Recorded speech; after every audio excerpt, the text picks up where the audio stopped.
महाराष्ट्र में एक नया सियासी बवाल खड़ा हो गया। बीजेपी का आरोप है कि कांग्रेस नेता और नेता प्रतिपक्ष विजय वट्टेदीवार ने विवादास्पद बयान दिया और बाटला हाउस की तरह 26/11 हमले में हेमंत करकरे की मौत आतंकियों की गोली से नहीं बल्कि आरएसएस से जुड़े एक पुलिस वाले की गोली से हुई थी।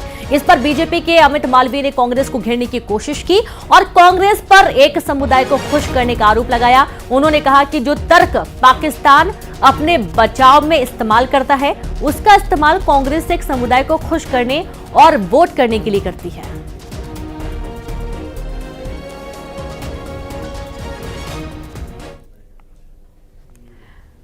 लोकसभा चुनाव के लिए राजनीतिक दलों का चुनाव प्रचार जारी है और इस बीच अलग अलग नेताओं की बयानबाजी भी जारी है, जिसे हर दिन नए नए सियासी बखेड़े भी खड़े हो रहे हैं। महाराष्ट्र विधानसभा में विपक्ष के नेता विजय वट्टेदीवार के एक विवादास्पद बयान को लेकर हंगामा मचा हुआ है।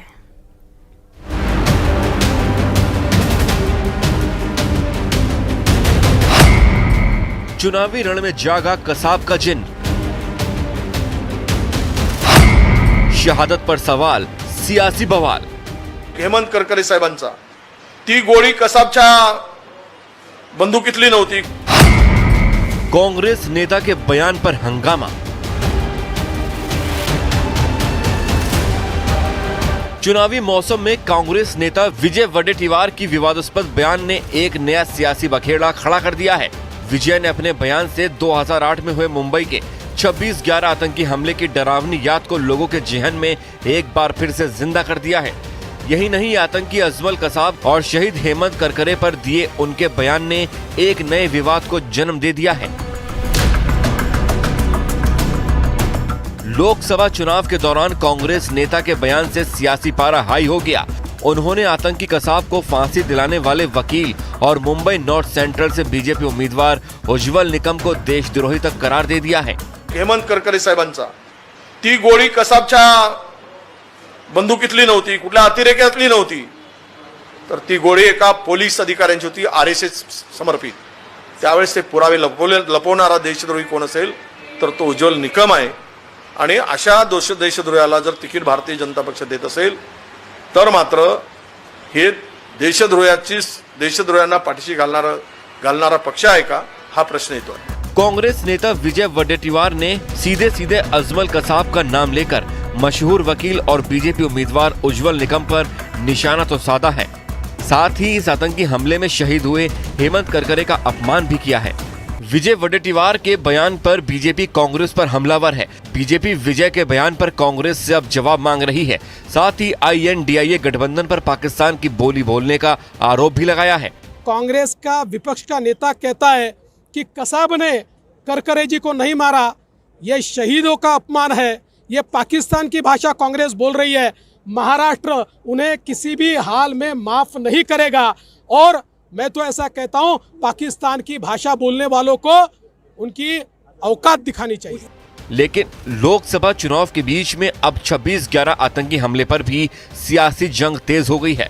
बीजेपी और शिवसेना शिंदे गुट के नेता कांग्रेस पर 26/11 के आतंकियों को क्लीन चिट देने का आरोप भी लगा रहे हैं।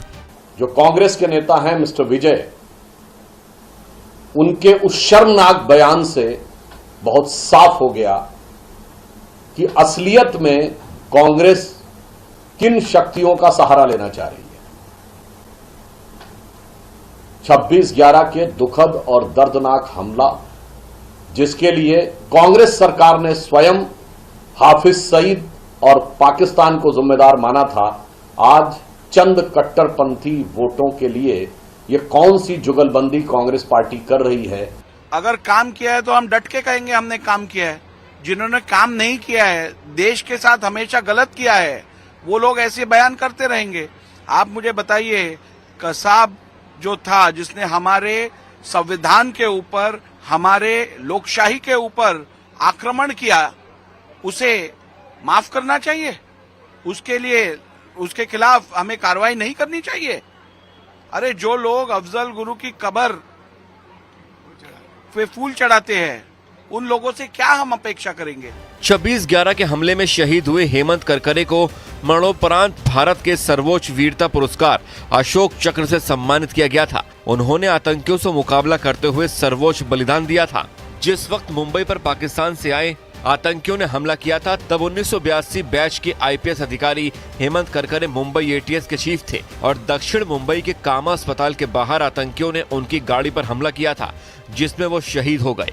उनके साथ 2 और वरिष्ठ पुलिस अधिकारी भी शहीद हुए थे।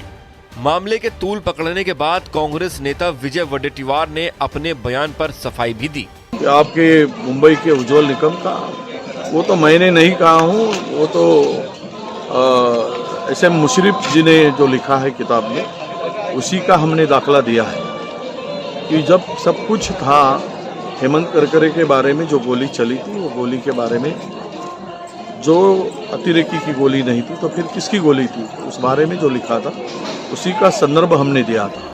चुनावी माहौल में मछली, मुसलमान आरक्षण और अब शहीदों के अपमान पर सियासी संग्राम बढ़ता जा रहा है।